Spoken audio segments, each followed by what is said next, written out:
नमस्कार, मैं हूं लवी गुंबर और आप देख रहे हैं हाई अलर्ट। गैंगस्टर विकास दुबे पुलिस एनकाउंटर में मारा जा चुका है, लेकिन कानपुर पुलिस हत्याकांड में हर दिन इससे जुड़ा कोई नया राज सामने आ रहा है। इस मामले में पकड़े गए आरोपी शशिकांत की पत्नी मनु पांडे के 3 और नए ऑडियो क्लिप सामने आए हैं। इससे पहले भी मनु पांडे के कई ऑडियो क्लिप वायरल हुए थे, जिसमें वो पुलिस को गुमराह करने की साजिश रचते हुए सुनी जा सकती है।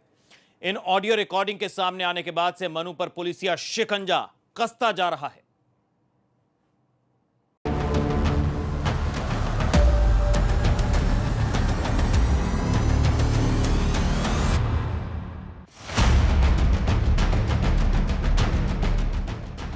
ये तस्वीरें आज भी रोंगटे खड़े कर देती हैं। 2 और 3 जुलाई की रात कानपुर के चौबेपुर थाना क्षेत्र के बिकरू गांव में हैवानियत का नंगा नाच हुआ था, जिसमें गैंगस्टर विकास दुबे के साथियों ने 8 पुलिसकर्मियों की हत्या कर दी थी। पुलिस लगातार एक के बाद एक विकास दुबे के गुर्गों और बिकरू नरसंहार से जुड़े लोगों की गिरफ्तारी में जुटी हुई है। पुलिस की गिरफ्त में आ चुके 50,000 के इनामी बदमाश शशिकांत पांडे ने जब मुंह खोला तो जघन्य हत्याकांड की परतें उधड़ने लगी। तो क्या घटना हुई थी उस दिन शशिकांत? सर, उस दिन गोली चली थी जी। और गोली जबरदस्ती केवल विकास दुबे के जरिए चलवाई गई। जी जी। रुक जाइए, करने दीजिए। हाँ जी, बोलिए बोलिए बोलिए आप। इसमें जी। इसमें अमर दुबे हाँ और प्रभात जी मिश्रा और विकास दुबे जी। और बोले दिए जी जी बउआ जी और अतुल दुबे जी और मेरे पापा जी जो शामिल थे, जो कि पुलिस मुठभेड़ में मारे गए जी। और हम लोगों को दबाव बना करके ये कहा गया कि अगर तुम गोली नहीं चला तो मैं मार डालेंगे। किन किन लोगों ने गोली चलाई थी बताओ? सर, बहुत थे। कौन बताओ? लालू बड्डे थे, हाँ। शिवम था, हाँ। हम थे हाँ। और हीरू थे हाँ। और अखिलेश मिश्रा थे, राजेंद्र थे, प्रभात था और अमर था। लेकिन सिर्फ शशिकांत ही नहीं, बल्कि तफ्तीश में जुटी पुलिस के हाथ कुछ ऐसे ऑडियो क्लिप भी लगे हैं जो उस रात अंजाम दी गई वारदात की गवाही दे रही है। हेलो। हाँ बउआ, भैया कर रहे थे फोन हमें लग रहा अपना ले गए कि नहीं ले गए। प्रभात की छत पे है। हाँ, तुम कहाँ हो? हाँ वही है। ठीक है, वही कर रहे थे फोन। ठीक है। वो कहाँ पर? वो प्रभात और इनकी गोपाल की छत पे है। ठीक है। ये ऑडियो क्लिप शशिकांत की पत्नी के हैं। ये ऑडियो क्लिप इनामी बदमाश शशिकांत और उसकी पत्नी मनु पांडे के बीच की है, जिसे सुनने के साथ ही साफ हो जाता है कि मनु न केवल अपने लोगों को सतर्क कर रही थी, बल्कि पुलिस की मौजूदगी की पल पल की खबर भी विकास और अपने लोगों तक पहुंचा रही थी। इससे पहले भी मनु का एक ऑडियो सामने आया था, जिसमें वो विकास दुबे की भाभी से फोन पर बात करते सुनाई दे रही हैं। गैंगस्टर विकास दुबे के भाई और भाभी को पल पल की खबर देने के बाद मनु साजिशन पुलिस को गुमराह करने की बात करती सुनाई दे रही है। इसके साथ ही मनु पांडे का एक और ऑडियो क्लिप सामने आया है, जिसमें वो गांव के ही किसी परिचित से बात कर रही है। हेलो। हाँ दी। ये कह रहे हैं मेरा ये नंबर जिसके पास है सब लोग अपने मोबाइल से डिलीट कर दो। हम ये मोबाइल खोल नहीं पा रहे हैं, सिम तोड़ नहीं पा रहे हैं। बहुत ज्यादा प्रॉब्लम खड़ी होने वाली है। कल्लू पकड़ गया है। अच्छा। ठीक है, जिसके बावजूद तुम कर सकते हो सबके मोबाइल। और देखो, अगर तुम्हारे आसपास पुलिस हो, अगर को हम तुमसे बात करना चाहें तो तुम एक बार खास देना, तो हम जानेंगे पुलिस है। ठीक है। अम्मा के पास, बड़े पापा के पास, यस से भी तो जिसके पास ये नंबर है सब डिलीट कर दो। ठीक, हम कर देता है, करवा दे रहे हैं। क्योंकि हम ये मोबाइल नहीं खोल पा रहे हैं। हम पागल, हम जमीन में गाड़ने जा रहे हैं मोबाइल। आप हमारी बात भी नहीं हो पाएगी। समझ में आ गई? ठीक ठीक ठीक ठीक। और बस इसको तुम मतलब सबके अपने मोबाइल से बिल्कुल डिलीट कर दो। याद कर लो मन में, लेकिन डिलीट कर दो। ठीक है। और मेरी बात सुनो। हाँ। नाम नहीं लेंगे, लेकिन जो भी है, जैसा भी है, अपनी जगह पे है। ठीक है। हमको पता है। ठीक है। ठीक है बाबू, सब मोबाइल डिलीट कर दो। मतलब मेरा नंबर सब डिलीट कर दो। जीजू का 8858 वाला खाली रखना, क्योंकि वही पुलिस को हमने बताया है। सिम तोड़ के हम चबा गए। ठीक है। चलो, हम बाय बाय बाय बाय। ये सारे ऑडियो क्लिप सामने आने के बाद शशिकांत की पत्नी मनु सफाई दे रही हैं कि जो वारदात वाली रात खून खराबा देखकर वो घबरा गई थी और इसी हड़बड़ाहट में उसने कई लोगों को फोन किया था।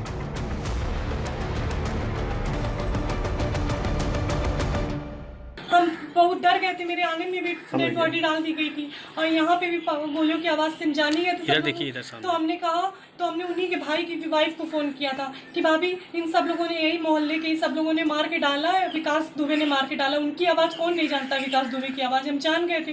हमने कहा उनको मार के डाला हुआ है, अब हम क्या करें भाभी, हम कहाँ जाएं, हम यही उनसे कह रहे थे उन्हीं की वाइफ से। तो उन्होंने बस ये कहा कि इसकी हटा के फेंक दो। हम मोबाइल भी अपना स्विच ऑफ नहीं कर पाए, इसीलिए मेरा मोबाइल पकड़ गया था। पुलिस की तफ्तीश जैसे जैसे आगे बढ़ रही है, एक के बाद एक तथ्य सामने आते जा रहे हैं। पुलिस को जांच के दौरान ही कुछ और भी ऑडियो क्लिप हाथ लगे। हेलो, हाँ बाबा, हाँ ये कह रहे भैया से बात कर लो, बोला वो कह रहे हमसे बात कर लो। किनते विकास भैया से? हेलो, हाँ ये कह रहे विकास कह रहे हमसे बात कर लो, फोन कर दे, ड्यूटी में अगर हो तो बताए। अच्छा, अबे हाँ बिल्कुल, अभी फोन आया है। अच्छा, बात कर रहे, बात कर लो, बात कर रहे। इस ऑडियो क्लिप में शशिकांत अपने पिता प्रेम प्रकाश से बातचीत कर रहा है। इस ऑडियो क्लिप से जाहिर हो रहा है पुलिस के गांव में आने से ठीक पहले का है, क्योंकि प्रेम अपने बेटे शशिकांत से फोन पर विकास दुबे से बात करने के लिए बोल रहा है। साथ ही छत पर जाकर पोजीशन लेने की बात कह रहा है। हेलो, हेलो, हाँ कहाँ है पापा? हम यहाँ लिब्बन माता में, छिद्दन माता में आ रहे हैं। अरे पापा जल्दी आओ। है? अरे विकास जी आए थे, इनसे बोल रहे हैं कि छत पे चढ़ो, गोली चलाओ। है? आप आओ, आप आओ, आप आओ। आ रहे थे। तीसरे नए ऑडियो में भी मनु की ही आवाज है और वो अपने ससुर को फोन कर विकास दुबे के घर पर आने की बात कहती सुनाई दे रही है। इतना ही नहीं, वो ये भी बता रही है कि गांव में पुलिस आने वाली है। इन ऑडियो क्लिप से साफ हो रहा है कि बिकरू गांव में जब सीओ की टीम विकास दुबे को पकड़ने के लिए दबिश देने पहुंची थी, उससे पहले ही गांव में पुलिस के आने की खबर पहुंच चुकी थी, जो कि बाद में पुलिस के लिए ही काल साबित हुआ और 8 पुलिसकर्मियों की जान चली गई। हालांकि यूपी पुलिस ने गैंगस्टर विकास दुबे का एनकाउंटर कर दिया है, लेकिन ये ऑडियो क्लिप पूरे मामले की जांच में अहम साबित होंगे। कानपुर से प्रभात अवस्थी, एबीपी गंगा। रंगबाज द गैंगस्टर में आज हम उस शख्स के बारे में बता रहे हैं जिसने छात्र राजनीति की पूरी छवि ही बदल कर रख दी। कॉलेज से शुरू हुई राजनीति कब बदमाशों के अड्डे तक पहुंची, कोई समझ नहीं पाया। जराइम की दुनिया में भी उसने अपने बाहुबल का लोहा मनवाया और फिर पुलिस की नजरों में चढ़ते ही उसने एक बार फिर से सियासत का दामन थामा और संसद तक जा पहुंचा।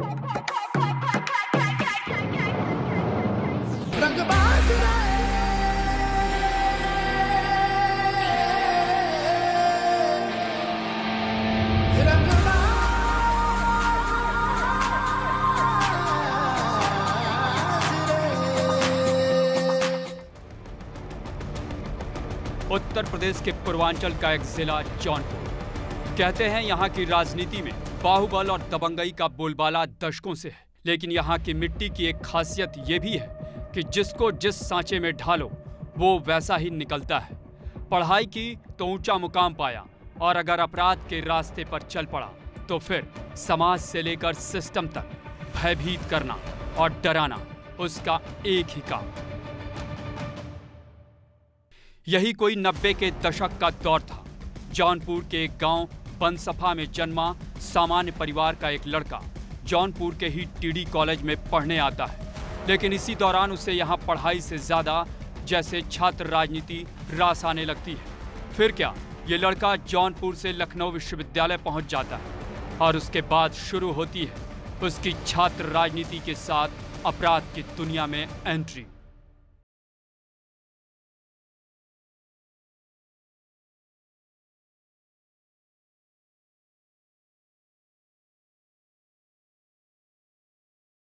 जरायम की ओर कदम।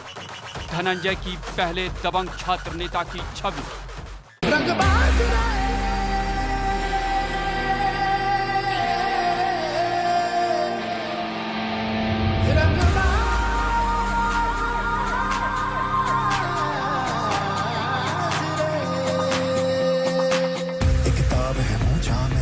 संताप नहीं मन में, एक आंख लहू मारे और दूजी प्राण पे, एक हाथ सुले वे तू, एक हाथ से बांटे है।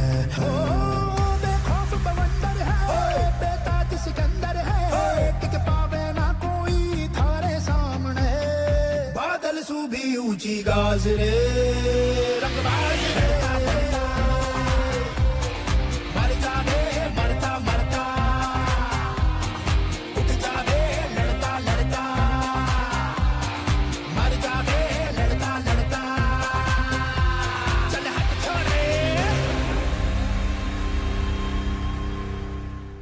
धनंजय सिंह, जी हाँ, लखनऊ विश्वविद्यालय का एक छात्र जो छात्र राजनीति करते करते जराइम की दुनिया में दस्तक क्या देता है।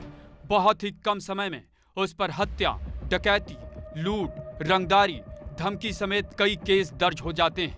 दरअसल उसी दौरान धनंजय की मुलाकात यहीं के एक बाहुबली छात्र नेता अभय सिंह से होती है। कहते हैं उस वक्त दोनों की दोस्ती की लोग मिसाल दिया करते थे। दोनों एक ही छात्रावास में रहते थे। मंडल कमीशन का दौर था और उस वक्त अभय सिंह के संपर्क में आने के बाद धनंजय सिंह भी सुर्खियों में आ गया और अब धनंजय की पहचान एक दबंग छात्र नेता के तौर पर होने लगी। लखनऊ में हत्या, वसूली, रंगदारी जैसे संगीन अपराधों में धनंजय के खिलाफ केस उसकी रंगबाज छवि को बाहुबली बना रहे थे। लेकिन इसी बीच लखनऊ विश्वविद्यालय में छात्र संघ के चुनाव को लेकर धनंजय सिंह और अभय सिंह की दोस्ती में दरार पड़ गई और आगे ये दोस्ती एक दूसरे की जान की दुश्मन भी बन गई।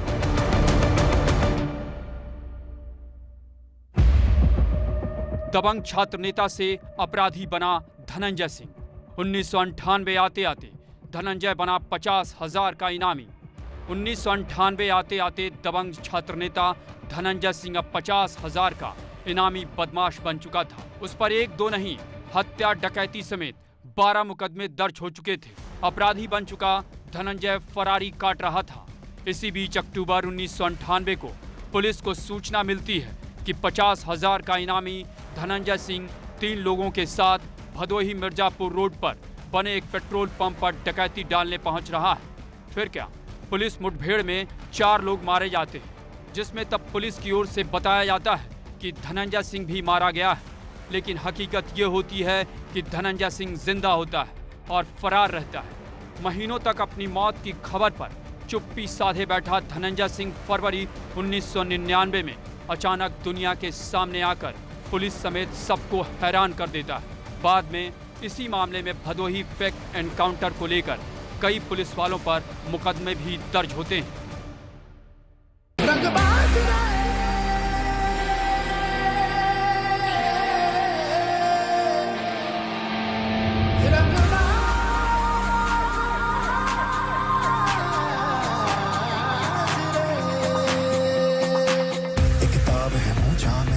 संताप नहीं मन में, एक आंख लहू मारे और दूजी प्राण पे, एक हाथ सुले वे तू, एक हाथ से बांटे है।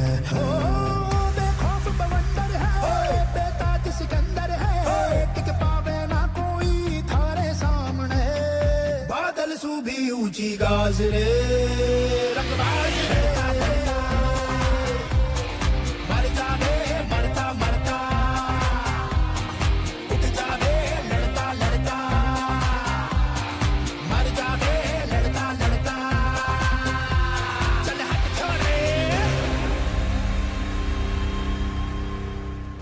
अपराध से सियासत की ओर कदम। धनंजय सिंह ने निर्दलीय चुनाव जीता।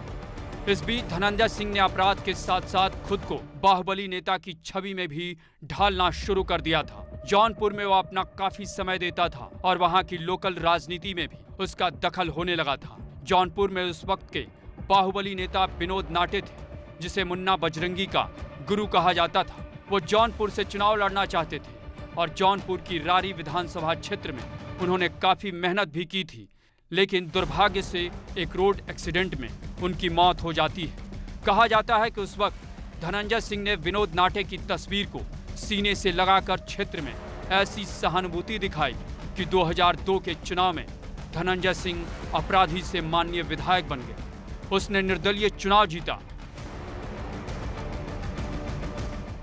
मतलब राजनीति के धूमकेतु के तरीके से धनंजय का उद्भव हुआ और धनंजय का पिछले 2-3 चुनावों से सितारा गर्दिश में चला गया, वरना धनंजय एक समय 25,000 के इनामी हुआ करते थे। लखनऊ यूनिवर्सिटी के छात्र संघ की राजनीति से जुड़े हुए थे। उसके बाद भदोही में एक कांड हुआ था जिसमें कि 25,000 का इनामी धनंजय मार दिया गया। ये पुलिस ने ऑन रिकॉर्ड बोला था और उसके 6 महीने बाद ये प्रकट होते हैं। उसके बाद 2003 का चुनाव का समय रहता है, जेल के पीछे से ये चुनाव लड़ते हैं।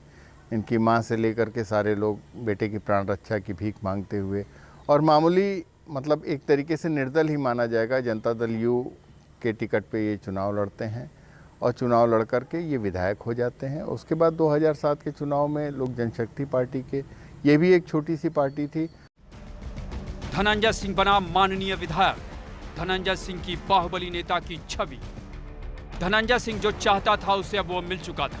छात्र राजनीति करते हुए अपराध की दुनिया में कदम रखने वाला धनंजय सिंह अब निर्दलीय माननीय विधायक बन चुका था और उसकी हसरत अब किसी पार्टी से जुड़कर खुद को और मजबूत करने की थी। नीतीश पांडे की रिपोर्ट, एबीपी गंगा।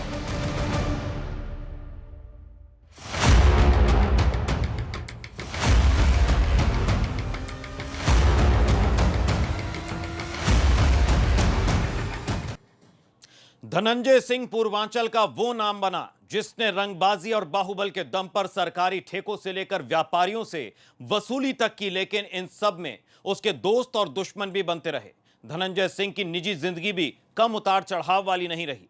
पहली पत्नी से लेकर तीसरी शादी तक धनंजय सिंह का विवादों से नाता लगातार जुड़ा ही रहा।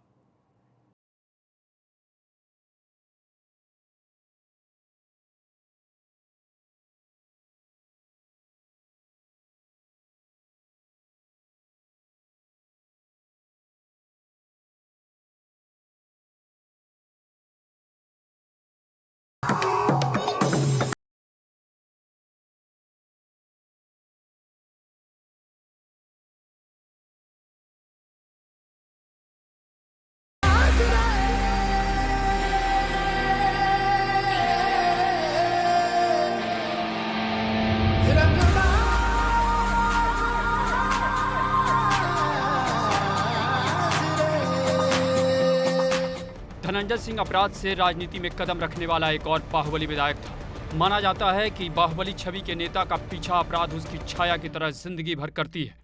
5 अक्टूबर 2002 को वाराणसी में टकसाल सिनेमा के सामने धनंजय सिंह के काफिले पर हमला होता है। धनंजय सिंह ने कभी अपने दोस्त रहे अभय सिंह के खिलाफ ही इस मामले में FIR दर्ज कराई। एक तरफ जौनपुर और आसपास के क्षेत्रों में धनंजय सिंह की दबंगई जारी थी, तो दूसरी तरफ धनंजय की सियासी पारी ने तेज रफ्तार पकड़ ली।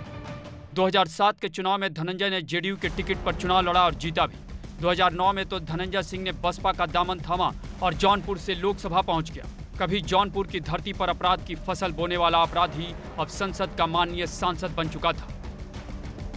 लेकिन 2011 में मायावती ने धनंजय को पार्टी विरोधी काम करने को लेकर बसपा से निकाल दिया और यहीं से धनंजय का बुरा वक्त शुरू हो गया। जानकार मानते हैं कि मुन्ना बजरंगी के आगे धनंजय सिंह की कभी भी उतनी नहीं चली जितने का दावा किया जाता रहा।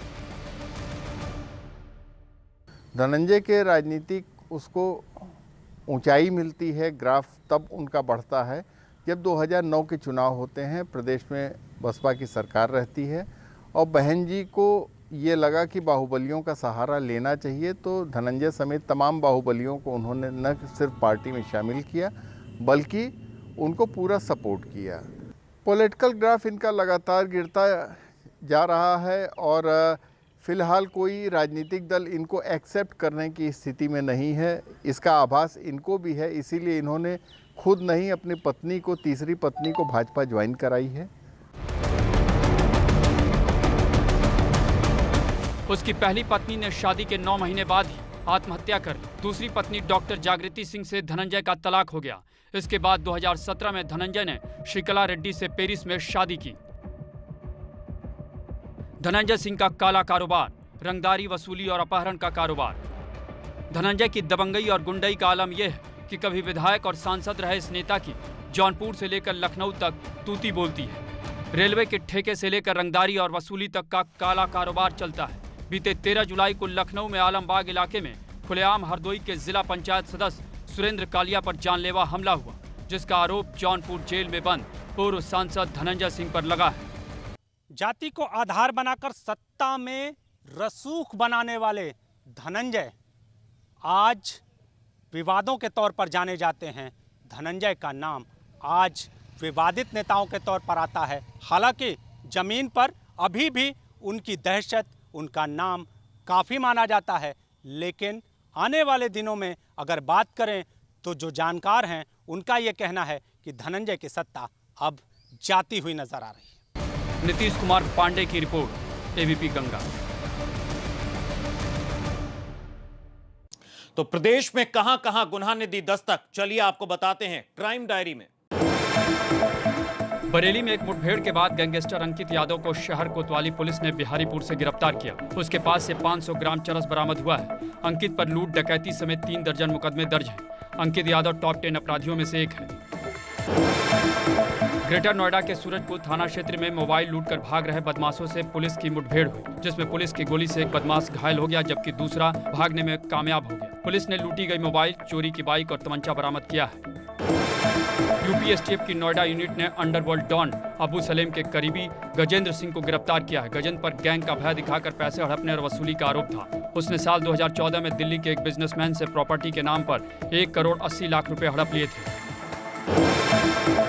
उत्तर प्रदेश के मुरादाबाद में लूट की वारदात जारी है। सिविल लाइन थाना क्षेत्र में एक और लूट की वारदात को अंजाम देकर बदमाश फरार हो गए। बदमाशों ने कुरियर कंपनी के डिलीवरी बॉय को डिलीवरी देने के नाम पर सुनसान इलाके में बुलाया और फिर उससे महंगे मोबाइल और दूसरे सामान लूट लिए।